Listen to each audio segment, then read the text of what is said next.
In this lesson, we will discuss how to do stoichiometry with mass. So far, we have been doing this. Moles of one substance to moles of a different substance. So what we're going to do today is bring in mass. Beginning with mass, ending with mass. So if you recall, when we went from moles of one substance to moles of another substance, we used a mole ratio. This is based on the coefficients on the balanced chemical equation. And if you recall from a couple units ago, we converted from grams to moles and moles to grams. We used the molar mass from the periodic table. So we're going to basically combine these ideas together. So let's look at this problem. We want to know what mass of iron is needed to react with 16 grams of sulfur. So we want to solve for the grams of iron, masses in grams. We've got 16 grams of sulfur to start with. So we're going to start with what we know, 16 grams of sulfur. Once again, I'm going to do factor label, so you can put this over 1 if you would like to make that into a fraction. And then I'm going to set up a factor, a fraction, that allows me to cancel what I don't want. I don't want grams of S8. And what I'm going to go to here are moles of S8. Why moles? Well, once I have moles, then I can do my mole ratio using my coefficients in the balanced chemical equation. That's how I switch between the substances. To convert between grams and moles, I use the molar mass from the periodic table. Sulfur is 32.07 grams per mole, and I'm going to multiply it by the subscript there of 8. So that gives me 256.56. In the past, you may have performed this calculation using, say, a proportion. But here's maybe why you want to use the factor label method. I can cancel my grams of S8. Now I have moles of S8, and I can just tack on another factor that allows me to cancel my moles of S8 and then go to moles of Fe. That's what I'm looking for. And then to convert between the two, I use the coefficients in the balanced chemical equation. So 8 moles, because the coefficient is 8 for the iron, and 1 mole here, because the coefficient in front of the S8 is a 1. So moles of S8 have now canceled, and I can tack on one more factor because I don't want moles of iron, I would like to have mass. I want grams of iron. So in my next factor, I can cancel my moles of iron and go to grams of iron. Once again, from the periodic table, the mass of 1 mole of iron is 55.85 grams. Okay, squeeze that in there. So now my moles of iron have canceled out. All the units have canceled out except for grams of iron, and that is what I'm looking for. So now it's a matter of just doing the math. You can multiply across all the numerators. So I've got 16 times 1 times 8 times 55.85. And I can multiply across all my denominators. 1 times 256.56 times 1 times 1. And then I just need to simplify. I'm going to round my answer to 3 significant figures because 16.0 grams is 3 significant figures. I get 27.9 grams of iron for my final answer. So I did 3 factors to get rid of the grams and go to moles, and I go to moles so I can do my mole ratio. That's how I can switch between my substances. I didn't want to end up with moles, so I did one additional step there to get rid of my moles and go to grams. In the next problem, we want to know how many grams of chlorine can be liberated from the decomposition of 64 grams of gold chloride.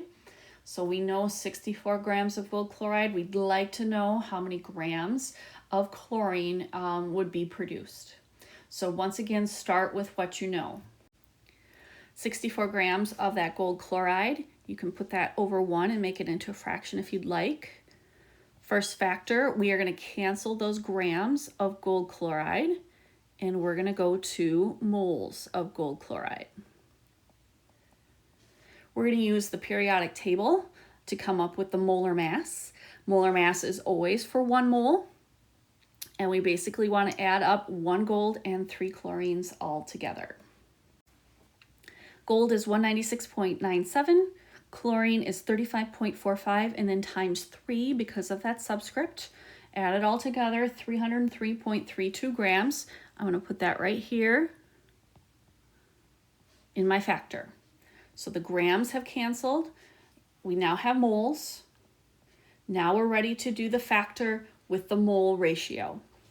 Cancel the moles of the gold chloride, and we are interested in the moles of the chlorine. The coefficient in front of the chlorine is a 3, and the coefficient in front of the gold chloride is a 2. Now the moles of the gold chloride have canceled. One more factor will allow us to cancel those moles of chlorine. We don't want moles, we want grams. And again, the periodic table will help us with this. Molar mass is always for 1 mole. And we've got, well, 35.45 over here, right, is the molar mass for the chlorine, but this time times 2. So 70.90 for the molar mass of the chlorine. And now we just need to calculate. So we've got 64 in the numerator times 1 times 3 times 70.9. And in the denominator, we've got 303.32 times 2 times 1. And we just need to simplify. Rounded to 3 significant figures because 64.0 grams is 3 significant figures. We get 22.4 grams of chlorine. And in the last one, we know 56.2 grams of water are produced. We would like to know how many grams of the other product, the dinitrogen monoxide, are produced. Once again, start with what you know. 56.2 grams of water. You can turn that into a fraction if you'd like.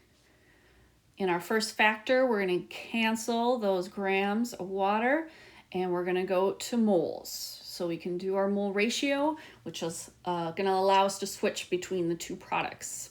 We need the molar mass for water.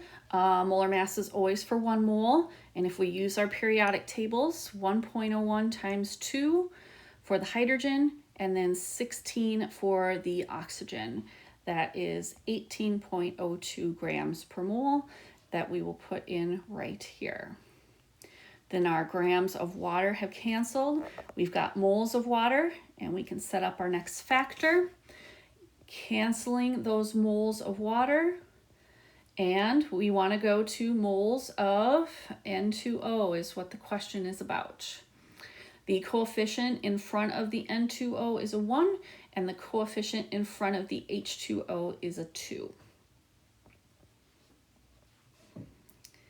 All right, one last factor here. Get rid of these moles of N2O, and we would like grams of N2O. Again, we're going to use the molar mass from the periodic table, always for 1 mole. Nitrogen is 14.01, and there are 2 of those. And then we've got an oxygen, which again is 16. So all together, that's 44.02, which we will squeeze in right here. And then we just need to do our math. We get 68.6 grams of N2O once we have simplified.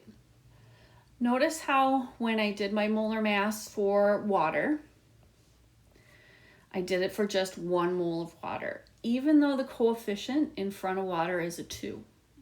Molar masses from the periodic table are only for 1 mole. And so we'll always see 1 mole when we are using the molar masses. The coefficients will come into play when we do that mole ratio, when we're switching between substances in our balanced chemical equation. So now hopefully you know how to do some stoichiometry with mass.